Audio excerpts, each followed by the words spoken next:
The telegram in Teresa Everly's trembling hands promised safety, stability, and a respectable marriage to a rancher named Benjamin Masters in Telluride, Colorado. But as the stagecoach rattled over yet another treacherous mountain pass, she wondered if she would even survive long enough to meet the man who had paid for her passage west.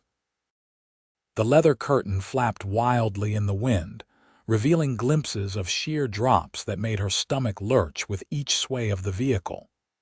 She clutched her carpetbag tighter, pressing herself against the worn seat as if she could somehow disappear into its faded cushions.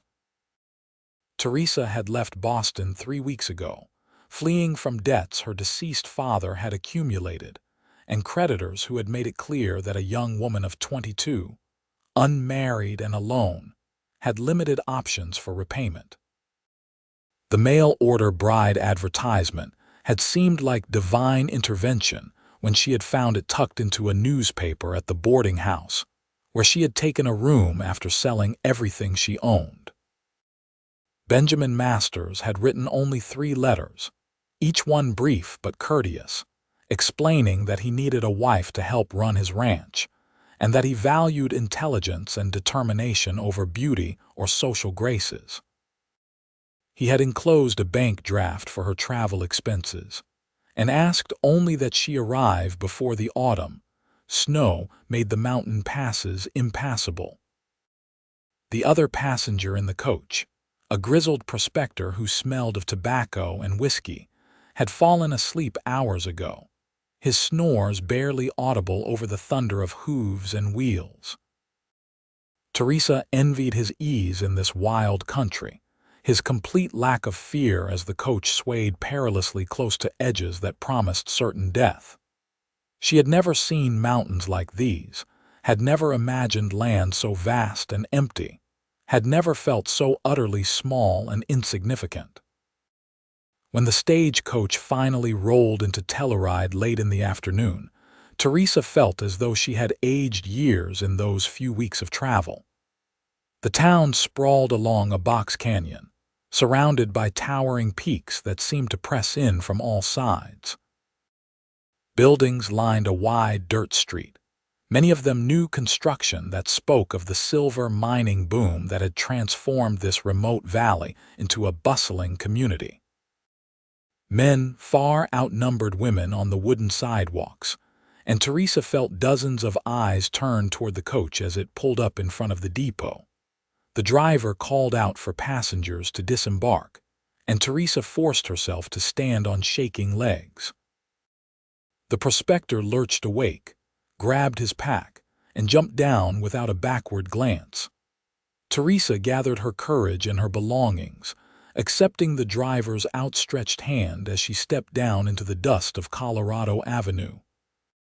The thin mountain air hit her immediately, making her gasp as though she had run a great distance. Her lungs burned with each breath, and dark spots danced at the edges of her vision. She swayed, clutching her carpetbag, trying desperately to orient herself as the world tilted. Strong hands caught her shoulders, steadying her with a gentle firmness that kept her upright. "Easy there, miss. The altitude takes some getting used to. Just breathe slow and steady." Teresa blinked up into a face that matched the photograph Benjamin had sent, though the image had failed to capture the warmth in his gray eyes or the concern etched across his sun-weathered features. He was perhaps 28 or 30, tall and lean in the way of men who worked hard for their living, dressed in worn denim and a clean cotton shirt with a leather vest. His dark hair needed cutting, and several days of stubble shadowed his jaw, but his hands were gentle as they supported her. "Mr. Masters," she managed to whisper, "Benjamin, please, and you must be Teresa. Welcome to Telluride." He smiled then, and some of the tension in her chest eased despite the thin air and her racing heart. "Let me get your trunk.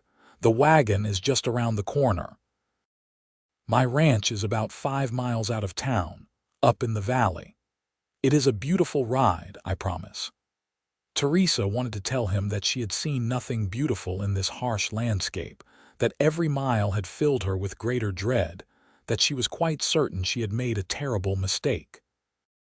But she had nowhere else to go, no money for return passage even if she wanted it, and no prospects waiting back east.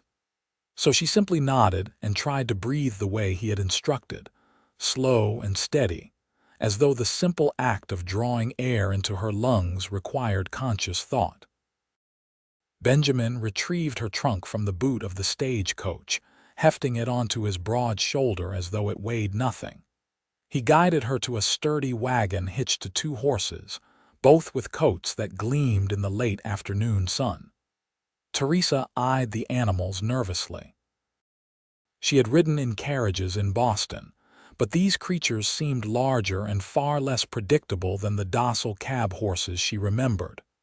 "They won't hurt you," Benjamin said quietly, noting her hesitation. "This is Copper and this is Penny. Brother and sister, gentle as lambs once you get to know them."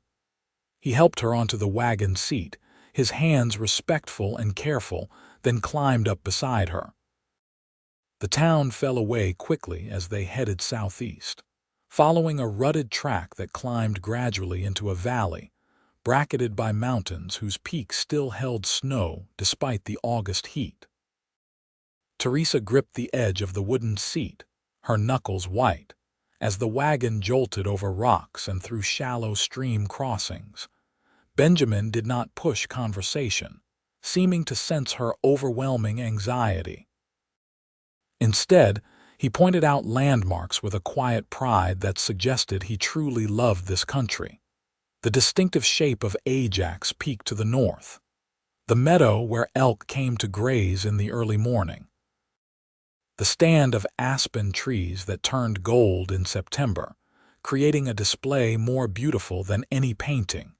Teresa tried to see what he saw, tried to find beauty in the overwhelming vastness, but all she felt was exposed and vulnerable. There were no buildings out here, no neighbors within shouting distance, no police or proper streets or any of the civilized comforts she had known her entire life. Just endless sky and stone and wind that carried the scent of pine, and something wild she could not name. The ranch came into view as they crested a small rise. A log house sat in a cleared area, smoke rising from its stone chimney. A barn stood nearby, flanked by several smaller outbuildings and a series of corrals where cattle grazed. It was more substantial than Teresa had expected, speaking of years of hard work and careful management. "I built the house myself," Benjamin said, and she heard the note of pride in his voice. "Started with just the main room 8 years ago when I first claimed this land. Added the second room 3 years back and the loft last winter. It has got a good well and the creek never runs dry.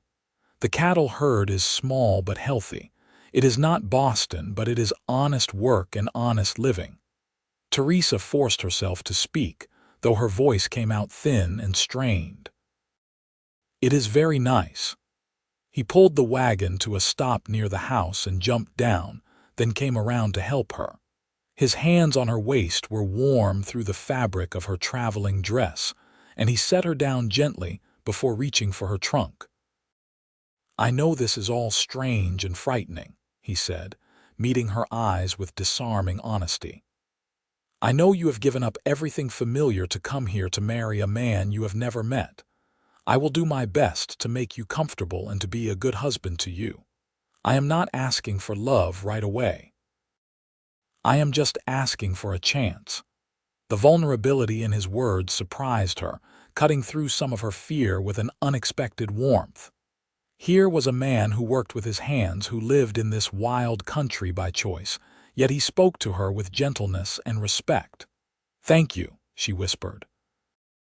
"I will try." He showed her inside, and Teresa found the interior cleaner and better appointed than she had anticipated. The main room held a stone fireplace, a sturdy table with 4 chairs, shelves lined with books, and a rocking chair positioned near the hearth. A door led to the second room, which Benjamin explained would be hers, until they were properly married. The bed was covered with a beautiful quilt in shades of blue and green, and lace curtains hung at the single window. "My mother made the quilt before she passed," Benjamin said softly. "I thought you might like it." "It is beautiful," Teresa said, and meant it. She ran her fingers over the careful stitches, imagining the woman who had sewn them, and felt a pang of longing for her own mother, dead these 10 years. Benjamin left her to rest and freshen up, explaining that he needed to tend to the evening chores but would return to make supper. Teresa sat on the edge of the bed, her body aching from weeks of travel, and tried to reconcile herself to this new reality. Through the window, she could see mountains cutting sharp silhouettes against the darkening sky. The sun was setting, painting the peaks in shades of rose and gold that might have been beautiful if they had not filled her with such overwhelming dread. She unpacked her few belongings, hanging her 2 dresses on pegs along the wall and arranging her hairbrush, and the few items of jewelry she had not sold on a small shelf. Everything she owned in the world fit in this one small room, and the realization made her throat tight with unshed tears. When she emerged, Benjamin was working at the stove, stirring something in a large pot that smelled surprisingly good. He glanced over his shoulder and offered a small smile. "I hope you like venison stew. I am not much of a cook, but I manage to keep myself fed." They ate at the table, and Benjamin asked gentle questions about her journey, her life in Boston, her family. Teresa answered carefully, not quite ready to share the full depth of her father's failures and her own desperation. Instead, she spoke of her mother's love of music, of the boarding school she had attended, of the books she enjoyed reading. "I've got a fair collection," Benjamin said, gesturing to the shelves. "I send away for new ones when I can. It gets lonely out here in the winter, and a good book makes the long evenings pass faster." After supper, Benjamin showed Teresa how to bank the fire for the night and where to find fresh water for washing. He was respectful to the point of formality, keeping his distance, never presuming.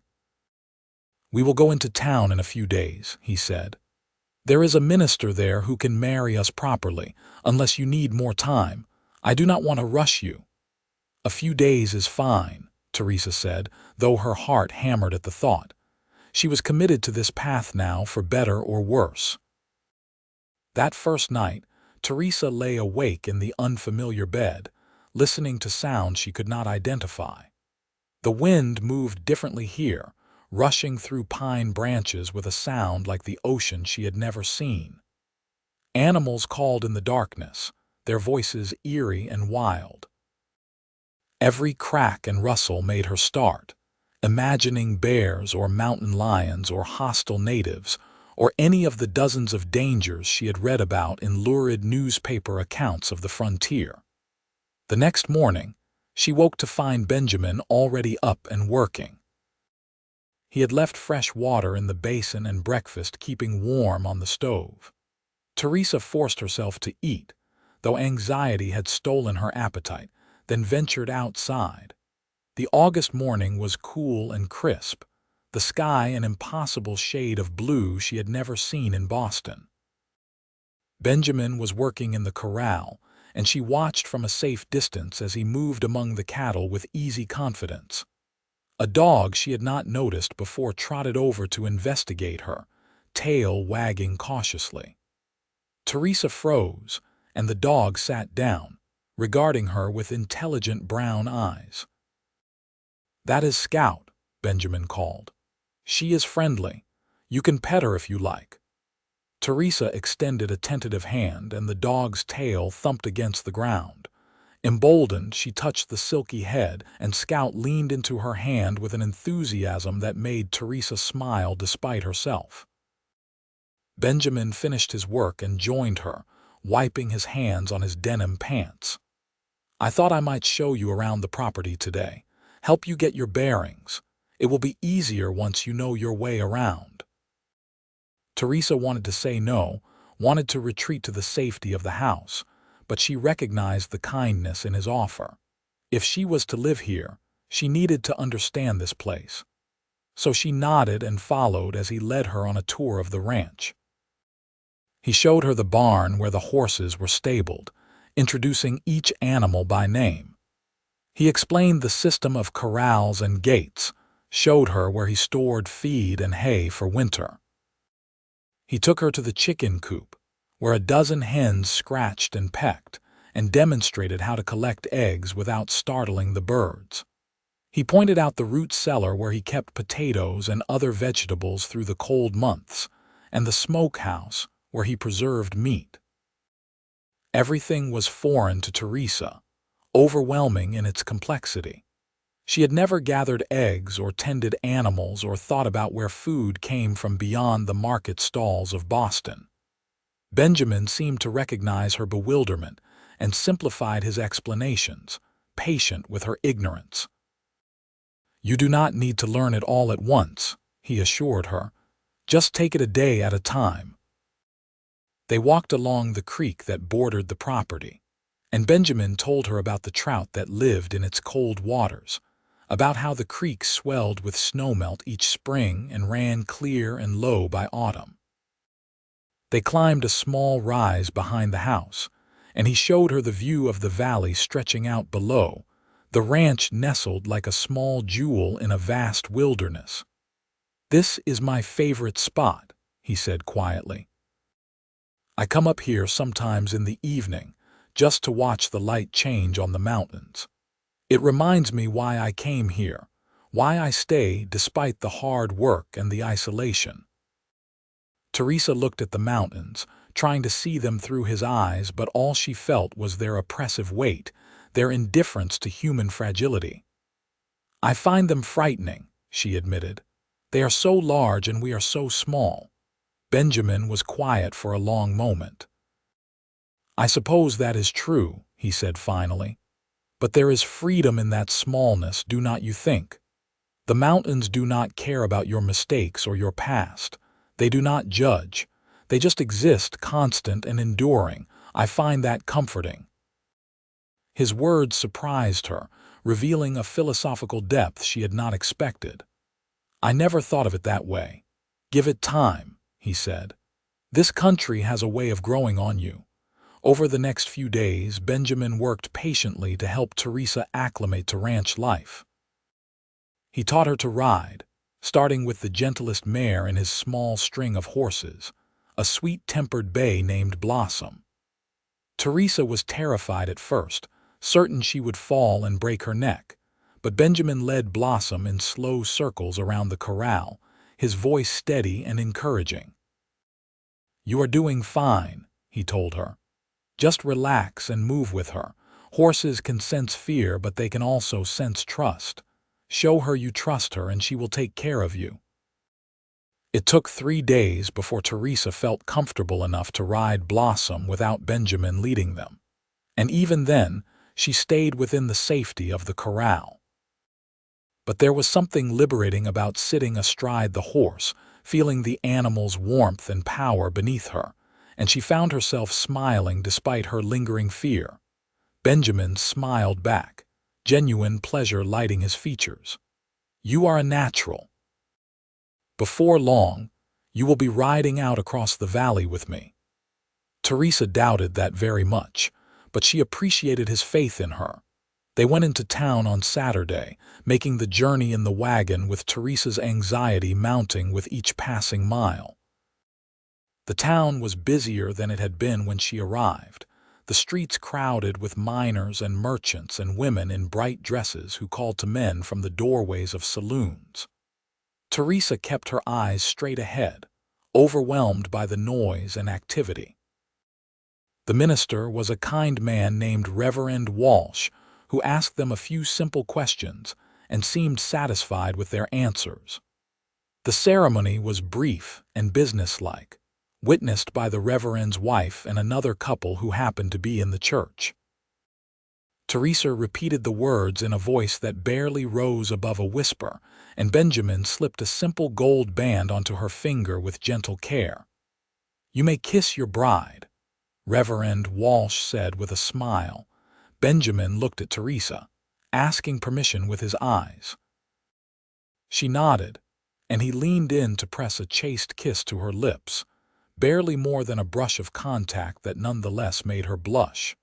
They were married now, legally and in the eyes of God, and the reality of it settled over Teresa like a heavy blanket. Benjamin took her to the general store and told her to choose whatever fabric she liked for new dresses, whatever supplies she needed to make the house more comfortable. Teresa selected modestly, still not quite believing that she had the right to spend his money, but he encouraged her to take more, pointing out practical items she had not considered. They ate lunch at a small restaurant, and several people stopped by the table to congratulate Benjamin and welcome Teresa to the community. Everyone seemed to know Benjamin, and they spoke of him with genuine respect and affection. Teresa tried to be gracious, tried to smile and say the right things, but the attention exhausted her. On the ride back to the ranch, Benjamin was quiet, seeming to sense her fatigue. "I know today was difficult," he said finally. "Thank you for going through with it. I will do my best to be worthy of your trust." That night, Teresa prepared for bed with trembling hands, knowing that as Benjamin's wife, certain obligations would be expected. She changed into her nightgown and sat on the edge of the bed, waiting, her heart racing. A soft knock came at the door. "Teresa, may I come in?" "Yes," she whispered. Benjamin entered, still fully dressed, and sat in the chair near the window rather than approaching the bed.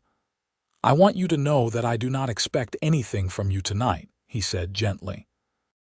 "I know this has all happened very fast and you barely know me. When we share a bed, I want it to be because you want to, not because you feel obligated. I can wait until you are ready." Relief flooded through Teresa, so intense it brought tears to her eyes. "Thank you," she managed. "Get some rest," Benjamin said, standing. "Tomorrow I will teach you how to make bread. It is a useful skill, and I promise it is easier than you think." He left, closing the door softly behind him, and Teresa lay down in the darkness, her thoughts spinning. Her new husband was nothing like what she had expected. She had braced herself for demands and roughness, had steeled herself to endure, but Benjamin treated her with a gentleness and respect that disarmed her completely. In the days that followed, Teresa settled into the rhythms of ranch life. Benjamin was patient with her ignorance, teaching her skills she had never imagined needing. He showed her how to knead dough and judge when bread had risen enough. He taught her to preserve vegetables for winter and to churn butter. He demonstrated how to mend fences and doctor sick cattle, though he did not expect her to do the heavier work. Teresa proved to be a quick learner, and she took pride in mastering each new task. There was something satisfying about baking bread that rose perfectly golden, about collecting eggs from hens that no longer frightened her, about contributing to the household in tangible ways. But she still feared the vast wilderness beyond the ranch. When Benjamin suggested they ride out to check on cattle in the far pasture, Teresa made excuses. When he invited her to walk to the ridge to watch the sunset, she declined. She had created a small bubble of safety around the house and barn, and she could not bring herself to venture beyond it. Benjamin did not push, but she saw the disappointment in his eyes, quickly hidden. He wanted to share this country he loved with her, wanted her to see its beauty and feel its freedom, but she remained locked in fear. One afternoon in late September, Teresa was in the garden harvesting the last of the summer squash when she heard a sound that made her blood run cold. A deep, rumbling growl came from somewhere behind the barn. She froze, her heart hammering, and slowly turned her head. A massive brown bear stood at the edge of the clearing, easily 7 feet tall when it reared up on its hind legs. Its small eyes fixed on her, and it dropped back to all fours, swaying its massive head. Teresa could not move, could not breathe, could not think. Terror paralyzed her completely. The bear took a step forward. Suddenly Benjamin was there, moving between her and the animal. He did not run or shout. Instead, he spread his arms wide, making himself look larger, and spoke in a firm, steady voice. "Get on out of here. Go on now. Nothing for you here." The bear paused, considering. Benjamin took a step forward, still talking in that calm, authoritative tone. "Move along. That is right. Just keep going." The bear huffed, then turned and ambled away, disappearing into the trees with surprising speed for something so large. Benjamin waited until the animal was well out of sight before turning to Teresa. She was shaking so hard her teeth chattered, and when he reached for her, she collapsed against him, sobbing. "You are safe," he murmured, holding her close. "It is gone. You are safe." "I cannot do this," Teresa gasped. "I cannot live here. Everything wants to kill me. The bears and the mountains and the wildness of it all. I'm not brave like you. I will never be brave enough." Benjamin held her tighter, one hand stroking her hair. "You are braver than you think," he said quietly. "You left everything you knew to come here. You married a stranger. You have learned skills you never imagined you would need. That takes tremendous courage." "That is not courage, that is desperation," Teresa said bitterly. "Maybe it started as desperation," Benjamin acknowledged. "But you are still here, still trying, still learning. That is courage." He guided her back to the house and made her tea with honey, sitting across from her at the table. Scout laid her head on Teresa's knee, offering silent comfort, and Teresa stroked the dog's soft ears. "I want to understand why you love it here," Teresa said finally. "I want to see what you see, but I am so afraid all the time. Even before the bear, I was afraid. Afraid of the space and the silence and being so far from everything I understand." Benjamin reached across the table and took her hand. "Fear is not weakness, Teresa. Fear keeps you cautious, keeps you alert. The key is not to let it paralyze you. And maybe the way to fight that fear is to face it in small steps. Let me teach you this country the way I have taught you everything else. A little bit at a time, until it becomes familiar instead of frightening." Teresa wanted to refuse, wanted to retreat to the safety of the house, but something in his steady gray eyes gave her courage. "How would we start? Tomorrow morning we will ride out together, just to the meadow where the elk graze. It is less than a mile from here and the view is beautiful. We will take it slow, and if you want to turn back at any time, we will turn back. No judgment, no pressure." Teresa drew a shaky breath. "All right, I will try." That night, for the first time since their wedding, Benjamin kissed her properly. It was gentle and questioning, and when Teresa responded, leaning into the kiss, she felt something shift between them. He pulled back, searching her face, and she nodded slightly. "Are you sure?" he asked softly. "I am sure." He led her to his room, to the larger bed he had been sleeping in alone, and made love to her with a tenderness that brought tears to her eyes. Afterward, she lay in his arms, listening to his heartbeat, feeling safer than she had since arriving in Colorado. "I want to love it here," she whispered into the darkness. "I want to be the wife you need." "You already are," Benjamin murmured, pressing a kiss to her forehead. "You just need to believe it." The next morning, Teresa forced herself to saddle Blossom under Benjamin's watchful eye. Her hands shook as she tightened the cinch, but she managed. Benjamin rode beside her on Copper, keeping an easy pace as they left the ranch yard. The September morning was cool and clear, the aspen trees Benjamin had mentioned now blazing gold against the dark green of pine and spruce. Teresa gripped the reins tightly, her body tense, but Blossom plodded along calmly, following Copper without any direction needed. They crossed a small stream, and Teresa's breath caught as Blossom waded through the shallow water without hesitation. On the far side, the trail opened into a meadow carpeted with late-season wildflowers. And there, exactly as Benjamin had promised, a small herd of elk grazed peacefully in the morning light. "Oh," Teresa breathed, pulling Blossom to a halt. The elk were magnificent, far larger than she had imagined, with the bull's massive antlers catching the sunlight. They raised their heads to watch the riders but did not flee, seemingly unconcerned by the human presence at a respectful distance. "They come here most mornings," Benjamin said quietly. "In the winter, they move down to lower elevations, but right now the grazing is still good up here." They sat in silence, watching the elk, and Teresa felt something loosen in her chest. The animals moved with such grace despite their size, completely at home in this wild country. They belonged here in a way she could not imagine belonging, yet there was something deeply peaceful about witnessing them in their natural element. "Thank you for bringing me here," she said softly. Benjamin smiled. "Thank you for trusting me enough to come." They rode back to the ranch slowly, and Teresa found herself noticing details she had missed before. The way the light filtered through the aspen leaves, creating patterns of gold on the forest floor.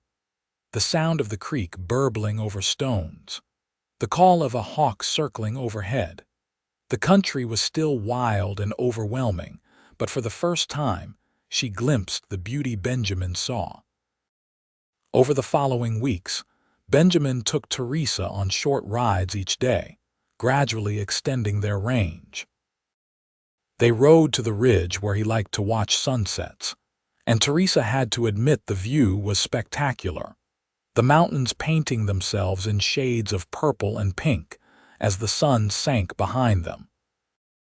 They explored the network of cattle trails that crisscrossed the ranch, and Benjamin taught her to read signs of the land, to recognize the tracks of deer and elk and coyotes. Teresa's fear did not disappear overnight, but it began to transform into something else. Respect, perhaps, for the power and beauty of this place. Curiosity about the rhythms of the seasons and the behavior of the wild creatures they encountered. A growing confidence in her own ability to navigate this country with Benjamin at her side. She learned to trust Blossom completely, to read the mare's body language and understand what she was thinking. She learned to sit a trot without bouncing painfully, to guide the horse with subtle shifts of weight and gentle pressure from her legs. Riding became less terrifying and more exhilarating, a freedom she had never experienced in the confined streets of Boston. One morning in early October, they rode out to move cattle from the high pasture to lower ground before the weather turned. Teresa had been nervous about this task, worried she would make mistakes and cause problems, but Benjamin coached her patiently. "Just ride along the outside and keep them moving in the right direction. The cattle know what to do. They have made this move before. You are just there to guide them and keep stragglers from wandering off." To Teresa's amazement, it worked. The cattle moved down the mountain in a loose stream, and she and Benjamin rode flank, keeping them together. Scout raced back and forth, herding with the instinct bred into her over generations, and even Blossom seemed to understand her role, positioning herself to block a cow that tried to break away. By the time they had the cattle settled in the lower pasture, Teresa was exhausted but triumphant. She had done real ranch work, had contributed in a meaningful way, and the satisfaction ran deeper than anything she had felt in her previous life. Benjamin rained copper alongside Blossom and reached over to take her hand. "You did beautifully. I could not have done it better myself." The praise warmed her more than she wanted to admit. "I did not panic. Even when that one cow charged at me, I just moved Blossom out of the way like you taught me." "You are becoming a real ranch woman," Benjamin said with a grin. "Before long, you will be teaching me things." That night, as they lay together in the darkness, Benjamin traced lazy patterns on her shoulder. "I want to take you somewhere special tomorrow. It is a bit of a longer ride, maybe 3 hours each way, but I think you are ready for it, if the weather holds." "Where?" Teresa asked, intrigued despite a flutter of nervousness. "There is a box canyon up in the high country. It has got a waterfall that freezes partway through, creating these ice formations that are like nothing you have ever seen. I want to show it to you before winter really sets in, and it becomes too dangerous to get up there." Teresa hesitated. 3 hours of riding into country she did not know, farther from the safety of the ranch than she had ever been. But she thought of the elk in the meadow, of the satisfaction she had felt moving cattle, of the growing trust between her and this man who had become not just her husband but her partner. "Yes," she said, "I want to see it." They set out early the next morning, saddlebags packed with food and extra blankets in case the weather changed. The October air was crisp and cold, their breath making clouds in the morning light. They rode through country Teresa had never seen, climbing higher into the mountains, following trails that Benjamin seemed to know by heart. The landscape was stunning. Aspen groves blazed gold and orange, interspersed with the dark green of evergreens. Rock formations thrust up through the earth like the bones of ancient giants. Streams cascaded down mountainsides, their water so clear Teresa could see every stone on the bottom. They stopped once to rest the horses and eat the sandwiches Teresa had packed. Benjamin pointed out landmarks, telling her stories of the early days when he had first explored this country, alone except for Scout's mother.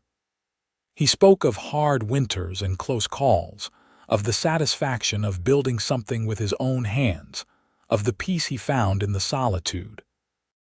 "Were you never lonely?" Teresa asked. "Of course," Benjamin admitted. "Terribly lonely sometimes. That is why I sent away for a bride. I wanted to share this life with someone, wanted to build a family here. But I needed someone who could love this country the way I do, or at least learn to. I hoped you might be that person." "I am trying," Teresa said softly, "and it is getting easier. You are a good teacher." "You are a good student," he countered, "and braver than you give yourself credit for." They rode on, climbing higher, and finally emerged into a narrow canyon with sheer rock walls that rose hundreds of feet on either side. At the far end, a waterfall tumbled over a cliff face, the water catching sunlight in a spray of rainbows. And just as Benjamin had promised, ice had formed along the edges where the water misted against the cold stone, creating delicate formations that glittered like crystals. Teresa pulled Blossom to a halt, staring in wonder. "It is the most beautiful thing I have ever seen." Benjamin dismounted and came to help her down, and they stood together at the edge of the small pool where the waterfall collected before flowing out of the canyon. The sound of falling water echoed off the stone walls, and the air was cold and clean. "I used to come here when I needed to think," Benjamin said. "When things got hard and I questioned whether I had made the right choice, leaving everything behind to come west. This place always reminded me that there is more to life than comfort and convention. There is beauty and wildness and freedom, if you are brave enough to reach for it." Teresa turned to look at him, this man who had given her a chance when she had nowhere else to turn, who had treated her with respect and patience, who had shared his beloved country with her one small step at a time. "I am falling in love with you," she said, the words spilling out before she could stop them. Benjamin's face softened, and he cupped her cheek with one calloused hand. "I have been in love with you for weeks. I was just waiting for you to catch up." He kissed her there, with the waterfall roaring behind them and the mountains rising all around, and Teresa felt something click into place. This was home now. Not because she had conquered her fear completely, but because she had found someone worth being brave for. They rode back to the ranch as the sun was setting, tired and saddle-sore but happy. Teresa had ridden further than she ever had before, had seen country that took her breath away, and she had loved every minute of it. That night, she lay in Benjamin's arms and talked about the future. About the children they might have someday, about the life they would build together, about her dreams and his hopes. The conversation flowed easily, comfortably, the way it did between people who trusted each other completely. Winter came to the valley with a vengeance in late November. Snow piled high against the house, and the temperature plummeted. Benjamin had prepared well, with the root cellar stocked and firewood piled against the side of the barn, but the isolation was complete. Some days the weather was too harsh to venture even to the barn, and they huddled close to the fire, reading aloud to each other from Benjamin's collection of books. Teresa discovered she liked the enforced closeness of winter. There was something cozy about being snowed in together, about the simple rhythms of cooking and cleaning and tending the fire. Benjamin taught her to play chess, and they spent long evenings locked in strategic battle while Scout dozed at their feet. On clear days, they bundled up and ventured out to check on the cattle and horses. Teresa learned to break ice on water troughs and to judge when an animal needed extra feed to maintain its condition through the cold. She learned to read weather signs, to recognize when a storm was building and how much time they had before it hit. One bitter January morning, Benjamin woke her before dawn.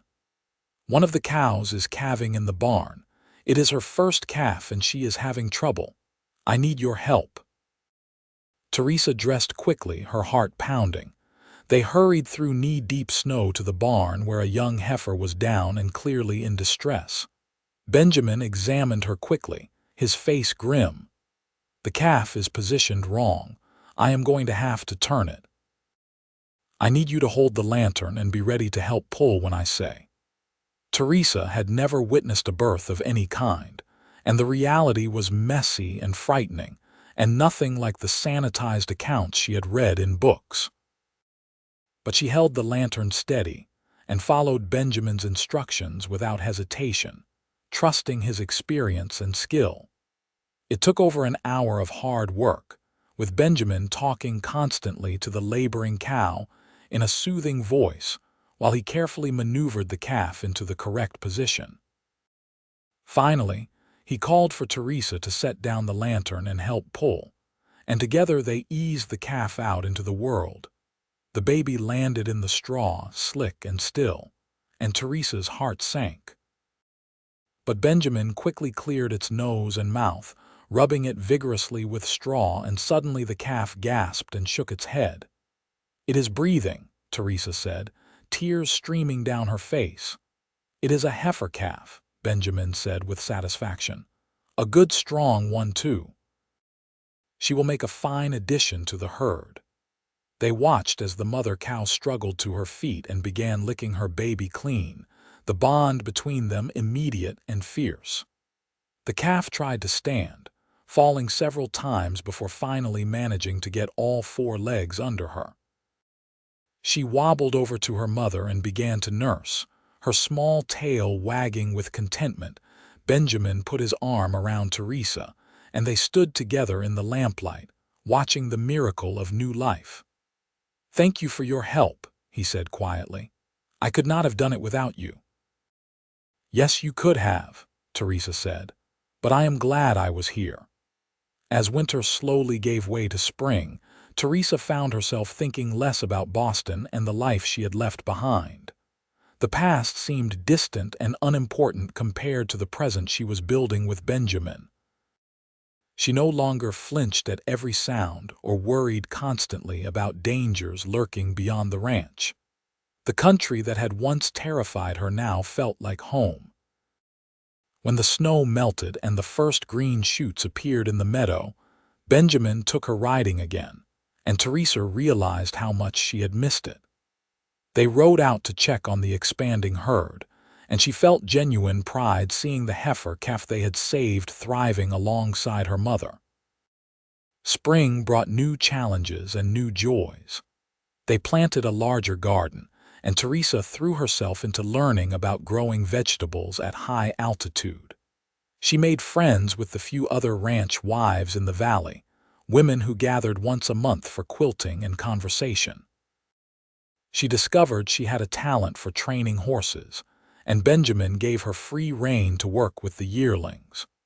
One evening in late May, as they sat on the porch watching the sun set behind the mountains, Teresa realized she could not remember the last time she had felt afraid. The vast sky no longer oppressed her. The mountains no longer seemed threatening. The wilderness had become familiar, a presence she respected and even loved. "I was thinking," Benjamin said, breaking the comfortable silence. "Maybe this fall we could take a trip up to the high country, camp out for a few days. I want to show you where I first saw my first mountain lion, and there is a meadow full of wildflowers that should be blooming by August." A year ago, the suggestion would have filled Teresa with terror. Now she felt only excitement. "I would like that. We could bring our bedrolls and cook over a campfire." Benjamin looked at her, surprise and pleasure mingling in his expression. "You really have come to love it here, haven't you?" "I love you," Teresa said simply. "And I love the life we have built together. This country is part of that. It is part of us." He pulled her close, and they sat together as darkness fell and the first stars appeared in the enormous sky. Scout curled up at their feet, and from somewhere in the valley came the haunting call of a coyote, answered by its mate. In July, Teresa realized she was pregnant. The morning sickness was unmistakable, and when she told Benjamin, he lifted her off her feet and spun her around, laughing with pure joy.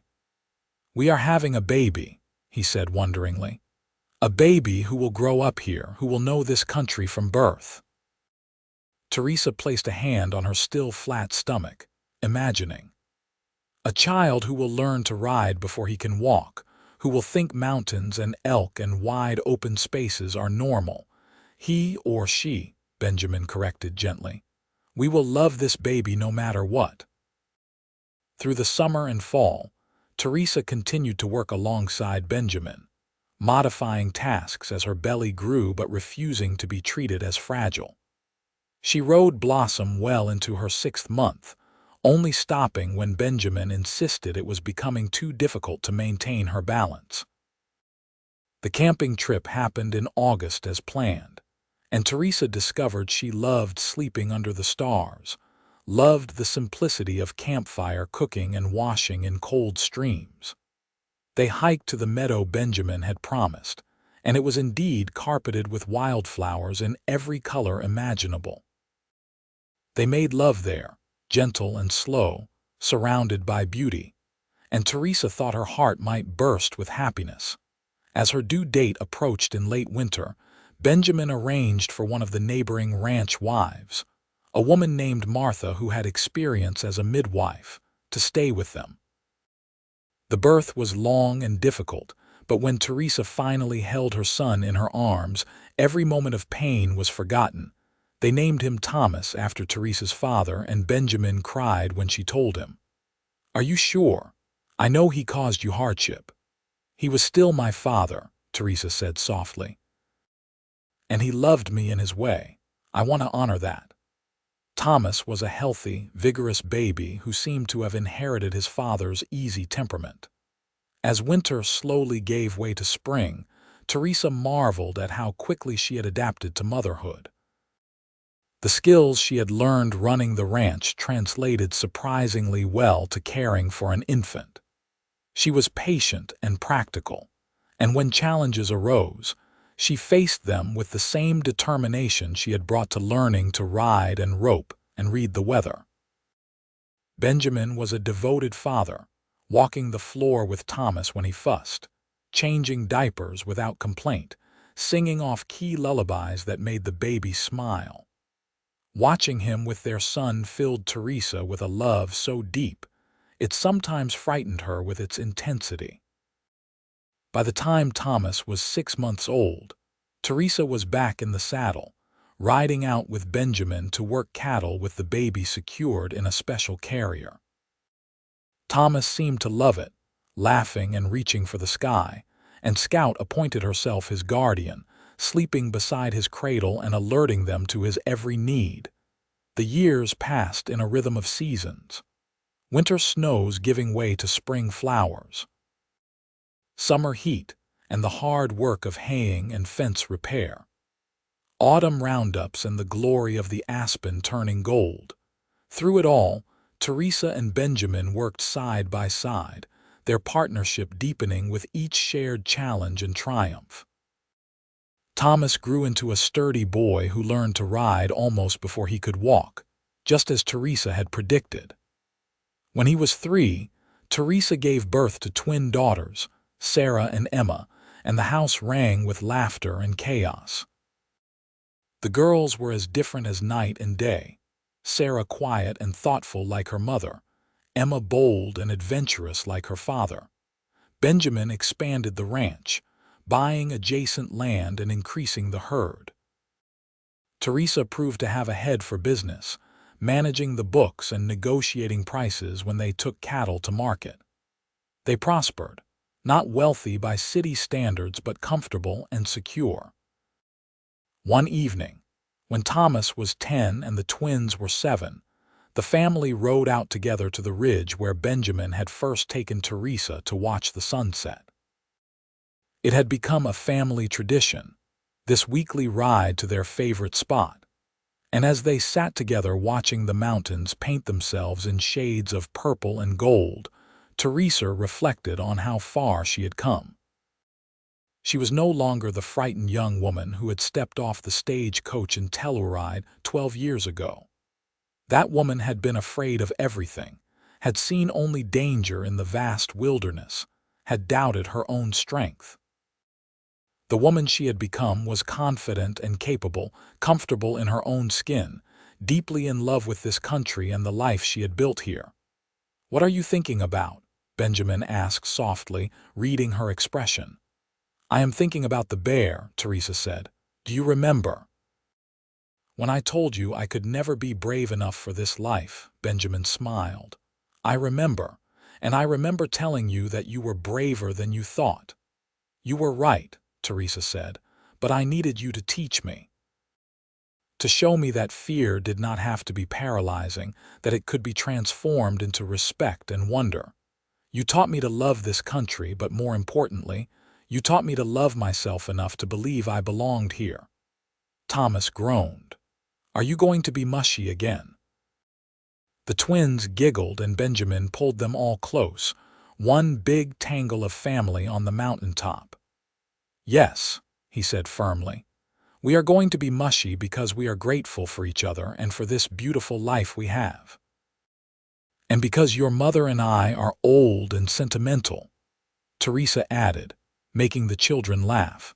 They sat together until the last light faded from the sky and the first stars appeared, then rode home through the gathering darkness.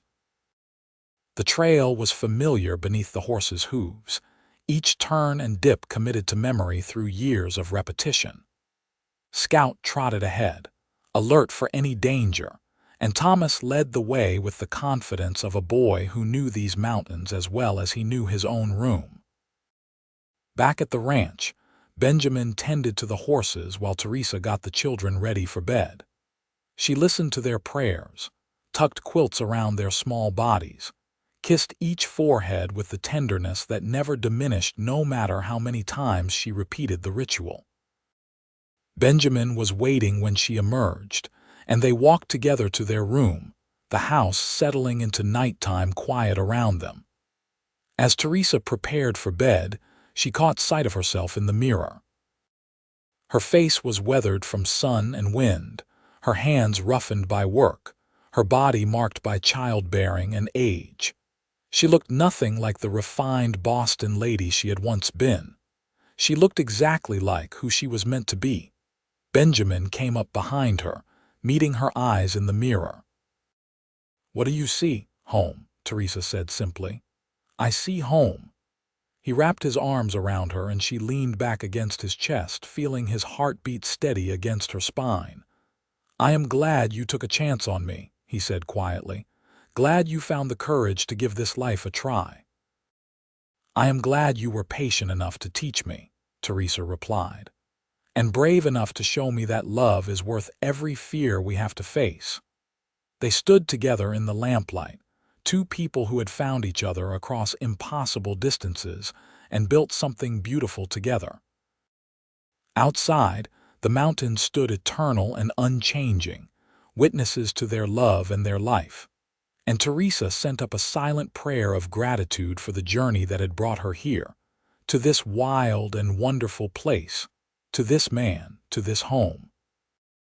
The years continued to unfold, each one bringing new challenges and joys. The ranch prospered under their joint management, and their children grew strong and capable. Thomas eventually took over more of the ranch work, allowing Benjamin to slow down as his body began to feel the toll of decades of hard labor.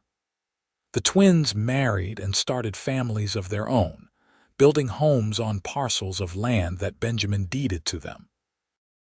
Teresa remained active well into her 60s, still riding Blossom's daughter, still tending her garden, still keeping the books for the ranch. She and Benjamin became the patriarch and matriarch of a growing family, their original homestead the center of a network of ranches that sprawled across the valley. On their 40th wedding anniversary, their children and grandchildren gathered for a celebration. The house that had once seemed so small now bulged with people and laughter and life. After dinner, Benjamin stood and called for quiet. 40 years ago, I placed an advertisement for a mail-order bride because I was lonely and I wanted to share this life with someone, he said.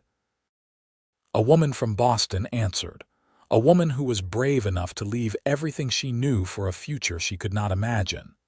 I promised her safety and stability, but she gave me so much more. She gave me love and partnership and a family I am proud of. She learned to love this country, and in doing so, she taught me to see it through new eyes. He turned to Teresa, his eyes bright with unshed tears. You are the best thing that ever happened to me. Every day with you has been a gift. Teresa stood and took his hands, her own voice thick with emotion. You taught me that courage is not the absence of fear, but the willingness to face it. You showed me that home is not a place, it is a person, and you loved me patiently until I was ready to love you back. I would not change a single moment of our life together. Their children and grandchildren applauded, and the celebration continued late into the night. But eventually, everyone went home or to bed, and Teresa and Benjamin were alone on their porch, wrapped in blankets against the autumn chill. Do you ever wonder what would have happened if you had not answered my advertisement? Benjamin asked. No, Teresa said firmly, because this is exactly where I was meant to be. With you, in this wild and beautiful country, living a life I never could have imagined but would not trade for anything. Benjamin kissed her then, with the tenderness of 40 years of love behind it, and Teresa kissed him back, grateful beyond words for the journey they had shared. When they were both old and gray, their bodies worn but their love undiminished, they still rode out together when weather and health permitted. They moved more slowly now, but the ritual remained sacred. They sat together on their favorite ridge, watching sunsets that never grew old, holding hands as they had for decades. One spring evening, when the aspens were just beginning to leaf out and the meadows were carpeted with wildflowers, they rode out one last time. The sunset was particularly spectacular, painting the sky in shades of pink and orange and purple that seemed almost unreal. I love you, Benjamin said, as he had said countless times over the years. I love you too, Teresa replied, meaning it just as deeply as the first time she had spoken those words in the Box Canyon so many years ago. They rode home as darkness fell, the trail familiar even in the dim light, and went to bed in each other's arms. Benjamin passed peacefully in his sleep, and Teresa woke to find him gone, his face peaceful and calm. The grief was overwhelming, a pain sharper than anything Teresa had ever known. But even as she mourned, she was grateful. Grateful for their years together, for the life they had built, for the love that had sustained them through every challenge and triumph. She lived another 5 years, surrounded by her children and grandchildren, still sharp and engaged despite her age. She told stories of the early days, of her fear and Benjamin's patience, of learning to love the country that had once terrified her. She passed on skills and wisdom, ensuring that the legacy they had built together would endure. On a summer afternoon, sitting in the rocking chair Benjamin had made for her on their 10th anniversary, Teresa closed her eyes and breathed her last. Her family buried her beside Benjamin on the ridge they had loved, overlooking the valley that had become their kingdom. The ranch continued through the generations, each one adding to the foundation Teresa and Benjamin had built. And on quiet evenings, when the family gathered to watch the sunset from the ridge, they swore they could feel the presence of their ancestors. Two people who had found each other against all odds and built something beautiful together in the wild heart of Colorado.